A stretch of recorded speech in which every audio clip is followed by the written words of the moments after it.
आप सभी को नमस्कार, शुभ संध्या। सार्थक government job point YouTube channel आप सभी लोगों का हार्दिक स्वागत करता है। यदि आप इस चैनल पर नए हैं तो चैनल को सब्सक्राइब कर लीजिएगा, वीडियो को लाइक कर दें और शेयर कर दें। बेल आइकन को प्रेस करके आप सभी लोग इस चैनल के साथ जुड़िए। ये चैनल आप सभी लोगों के लिए ही है और ये चैनल आप सभी भाई बहनों के लिए हमेशा ही सार्थक और सत्य प्रयत्नों के माध्यम से आप सभी की समस्याओं का निराकरण कराने का पूरा प्रयत्न करता है। इसलिए इस चैनल को आप सभी लोगों के स्नेह और आशीर्वाद की आवश्यकता है। जो भी भाई बहन इस चैनल में आस्था रखते हैं या हम पर भरोसा करते हैं, वो भाई बहन हमारे इस चैनल को अधिक से अधिक लोगों में शेयर ज़रूर किया करें। चलिए खबरों की शुरुआत कर लेते हैं और फटाफट आप सभी लोगों को सारी अपडेट देते हैं। सर्वप्रथम मैं आप सभी लोगों को बताना चाहूँगा कि जिस तरीके से अब पुरानी चीज़ें बदल रही हैं, जाहिर सी बात है कम्पिटिटिव लाइफ आप सभी लोगों की बहुत ही टिपिकल होने चल रही है, ठीक है ना। अगर ये टिपिकल नहीं होगी तो जाहिर सी बात है कि इसमें कंपटीशन का मतलब ही कुछ नहीं रह जाता, ठीक।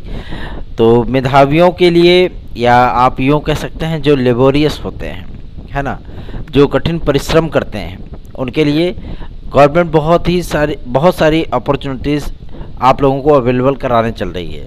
आप सोच रहे होंगे कि मैं किस चीज़ की बात कर रहा हूँ, ठीक है ना। तो आज मैं आप लोगों को सारी बातें बताऊंगा। बहुत ही महत्वपूर्ण अपडेट्स हैं, इसलिए इस वीडियो में एंड तक जरूर बने रहें। पहली सूचना है आप सभी लोगों को नए शिक्षा सेवाचयन आयोग के गठन को लेकर के, क्योंकि उधर से फटकार मिली और इधर से एफिडेविट दाखिल किया गया। गवर्नमेंट के माध्यम से जो एफिडेविट दाखिल किया गया है उसमें, चूँकि भाई हाईकोर्ट ने कहा ना इस बात को कि अगर आपका आयोग अभी तक बनके तैयार नहीं हुआ है, समय लग रहा है, तो आप पुराने आयोग के माध्यम से आप लोग भर्तियां करा सकते हैं, ठीक है। गवर्नमेंट ने इस बात को स्पष्ट बता दिया है कि हमारा आयोग कब तक बन करके तैयार हो जाएगा, क्योंकि 14 सदस्यों की नियुक्तियां उसमें हो चुकी हैं, बस उनकी नियुक्ति का जीओ जारी करना है, ठीक है ना। और अध्यक्ष के साथ साथ सचिव वगैरह की नियुक्ति के साथ साथ आप लोगों की प्रक्रिया तुरंत स्टार्ट हो जाएगी, ठीक। तो 25 मई के पहले पहले आप लोगों का आयोग काम करने लगेगा, ठीक, मतलब आयोग पूरी तरीके से बहाल हो जाएगा।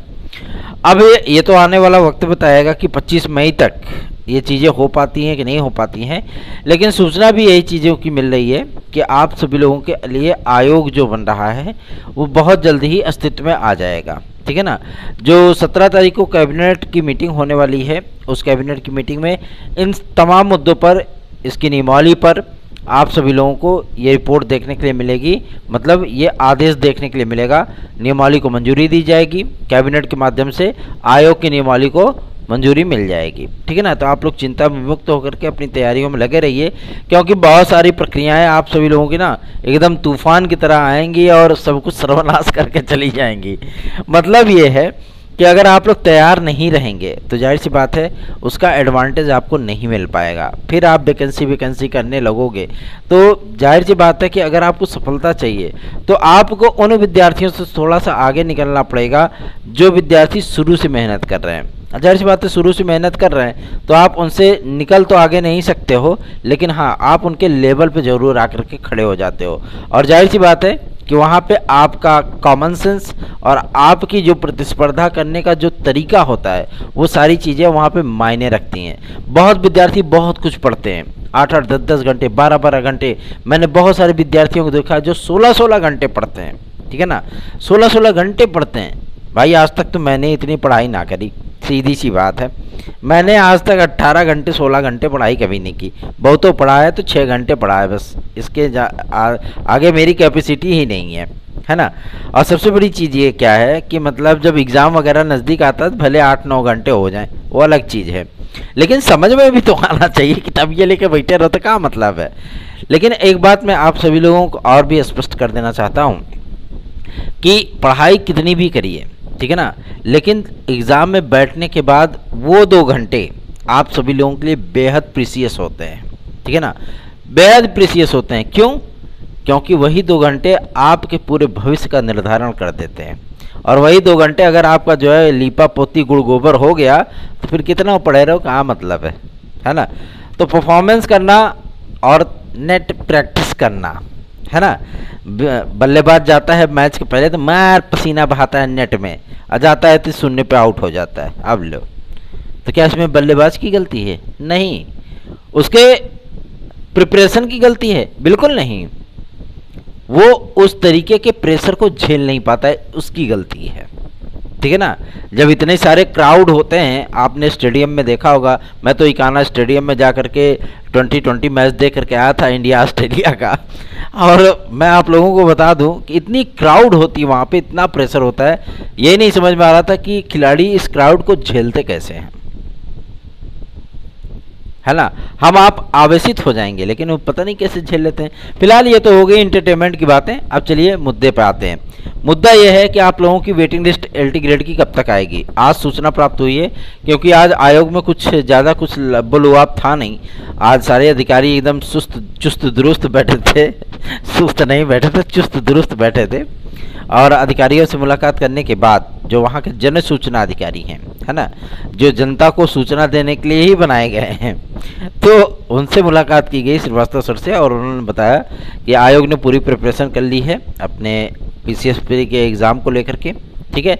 और साथ ही साथ RO के विज्ञापन की भी पूरी तैयारियां हो चुकी हैं, और LT ग्रेड GIC प्रवक्ता के लिए भी निर्देश प्राप्त करने के लिए, क्योंकि जो विज्ञापन बनाया गया है उसमें लगभग 4 विषयों की अर्हताओं को जो है मतलब डैश कर दिया गया है। डैश करने का मतलब यह है उसको ब्लिंक छोड़ दिया गया, ब्लैंक छोड़ दिया गया है। अब वो खाली है तो उसमें कुछ न कुछ तो भरा जाएगा ना, बिना भरे तो विज्ञापन जारी नहीं होगा। और साथ ही साथ उन्होंने इस बात को भी स्पष्ट किया है कि जिस तरीके से वेटिंग लिस्ट को मतलब बनाया जा रहा है, ये वेटिंग लिस्ट तैयार करने में कम से कम 3 से 4 दिन का वक्त लगेगा। ठीक है। बहुत सारे विद्यार्थियों ने, लगभग 471 विद्यार्थियों ने अपना अभ्यर्थन वापस लिया है। ठीक है। प्रवक्ता से लेकर के LT ग्रेड तक। तो आप लोगों को चिंता करने की आवश्यकता नहीं है। आप लोगों की प्रतीक्षा सूची उन्होंने बता दिया कि 22 मई तक इसको हर हाल में जारी कर दिया जाएगा। ठीक है ना। 22 मई तक हर हाल में जारी कर दिया जाएगा, क्योंकि कला की अर्हता तय होने के उपरांत कला की भी प्रतीक्षा सूची, जो अवशेष प्रतीक्षा सूची है, उसे जारी करने का प्रावधान किया गया है। ठीक है ना।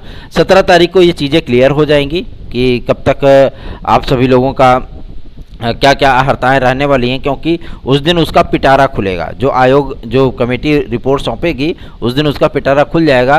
तो सारी चीज़ें आप लोगों के सामने शीशे की तरह साफ हो जाएंगी कि कौन से विद्यार्थी आवेदन कर सकते हैं, कौन से विद्यार्थी कम्पिटिट कर सकते हैं, और GIC लेक्चरर में आपको 50% या BEd, ये सारी चीज़ें देखने के लिए मिलेंगी कि नहीं मिलेंगी। तो 50% वाला जो मुद्दा था वो तो पूरी तरीके से समाप्त हो चुका है, क्योंकि अब स्नातक प्लस BEd ही मांगा जाएगा। ठीक है ना। विद्यार्थी कंपीट करेगा, प्री और मेंस देगा, तो उसमें परसेंटेज कहाँ से घुस गया। ठीक है। तो इसके लिए चिंता बिल्कुल मत करिए। ठीक है ना। आराम से तैयारी करिए, बेहतरीन तैयारियां करिए। यदि आप लोगों को TET, CTET, super TET, TGT, PGT, LT, GIC, UP constable, खंड शिक्षा अधिकारी, UP SSSC और दिल्ली अधिनियम सेवा चयन बोर्ड की TGT और PGT के प्री और मेंस के नोट्स चाहिए, तो आप सार्थक government job point YouTube channel का नोट 9721411385 इस व्हाट्सएप नंबर पर प्राप्त कर सकते हैं। पहला, आजकल विद्यार्थी जो UP SSSC के हैं वो वीडियो और एग्ज़ाम को लेकर के कुछ ज़्यादा ही उत्साहित हैं, और विद्यार्थी लगातार हमारे चैनल के माध्यम से लगातार हमारे नोट्स आज को ले रहे हैं कि सर के नोट्स बेस्ट होते हैं, और उनको बेस्ट ऑफ बेस्ट मैटर उपलब्ध भी कराया जा रहा है ताकि उनकी समस्याओं का निराकरण हो सके। जो दूर दराज के विद्यार्थी हैं, जो ग्रामीण इलाकों के विद्यार्थी हैं, जो कोचिंग वगैरह को अफोर्ड नहीं कर सकते हैं, जो मतलब जिनको पता ही नहीं है कि उनको पढ़ना क्या है ना, ऐसे लेबोरियस विद्यार्थियों को हम लोग मैटर आदि उपलब्ध करा रहे हैं। और आप सभी लोग भी यदि चाहते हैं तो जाहिर सी बात है हमारे चैनल के व्हाट्सएप नंबर 9721411385 इस व्हाट्सएप नंबर पर आप लोग इसे परचेस कर सकते हैं। ठीक है। चलिए आगे बढ़ते हैं। अब बात करेंगे आप सभी लोगों के उस मुद्दे पर जो कि आप लोगों को बेसब्री से इंतजार है कि आखिर BEd बनाम BSTC केस का फाइनल ऑर्डर कब तक आएगा। मैं आप लोगों को एक बात बता दूं कि आज ये सूचना प्राप्त हुई है कि कॉज लिस्ट आएगी तभी उसका मेंशन किया जाएगा, तभी वो ऑर्डर आएगा। तो ऐसी कोई भी बात नहीं है। अब कॉज लिस्ट के बिना भी आप सभी लोगों का ये ऑर्डर डिलीवर किया जा सकता है। ठीक है ना। ये कोई मतलब बाउंडेशन नहीं है या सर्वोच्च न्यायालय का कोई नियम नहीं है कि विदाउट कॉज लिस्ट में उसकी एंट्री हुए आपका ऑर्डर नहीं सुनाया जा सकता। ठीक है। सर्वोच्च न्यायालय के माननीय न्यायाधीशों ने जब इस फैसले को सुरक्षित रखा था जनवरी में, ठीक है ना, तो अब चूंकि 100 दिन का समय बीत चुका है, यह ऑर्डर पूरी तरीके से तैयार है, बस कुछ तकनीकी चीज़ें हैं जिसकी वजह से ऑर्डर डिलीवर नहीं हो पा रहा है। लेकिन आप लोगों को ये बात अब चिंतित होने की आवश्यकता नहीं है, क्योंकि ये सूचना हमें प्राप्त हुई है उत्तर प्रदेश के अपर महाधिवक्ता से महोदय से।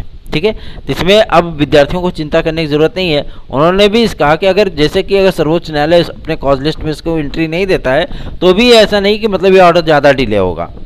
ये ऑर्डर जो है सर्वोच्च न्यायालय के बंद होने के पहले पहले आपका आ जाएगा। ठीक, तो चिंता विमुक्त होकर के आप लोग जो है पूरी तैयारियां करते रहिए। सार्थक government job point YouTube channel हमेशा ही आप लोगों को पॉजिटिव नैरेटिव के साथ आप लोगों को समाचार देता है। और जो समाचार मैं देता हूँ, जो भी सूचना मैं आप सभी लोगों को देता हूँ, वो सूचना 100% सत्य हुई है। लेकिन आप लोगों ने स्नेह नहीं दिया मुझे।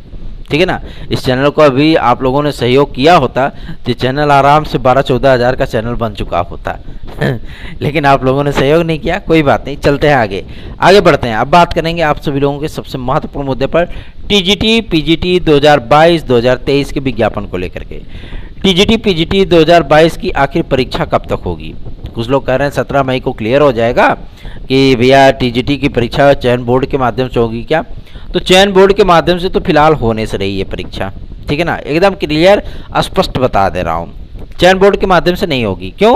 क्योंकि जो 17 तारीख को सुनवाई होने वाली है उसमें जो गवर्नमेंट की तरफ से एफिडेविट लगेगा उसमें स्पष्ट कर देंगे कि हम आयोग कब तक बना रहे हैं। ठीक है ना, और जो अपर महाधिवक्ता ने इस केस की सुनवाई में बोला था तो उन्होंने भी इस बात का हिंट किया था कि इस आयोग को हर हाल में मई के अंदर ये काम करने लगेगा।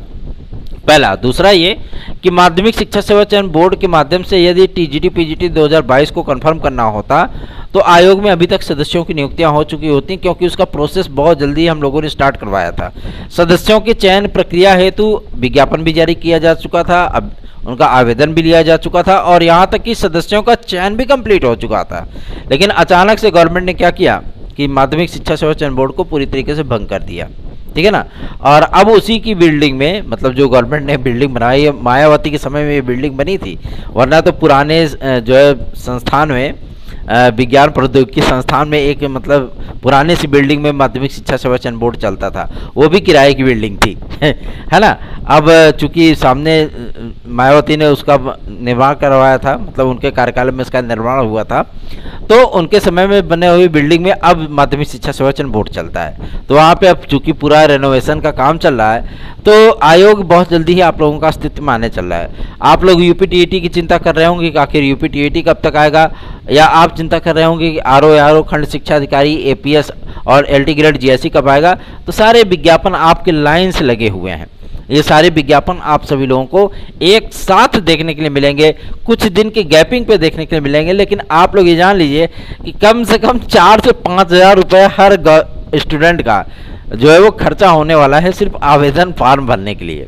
ठीक है ना, नोट्स वगैरह लेने के लिए, तैयारी करने के लिए। मतलब उनको ये नहीं समझ में आएगा हम किस चीज़ को छोड़े किस चीज़ की तैयारी कर लें।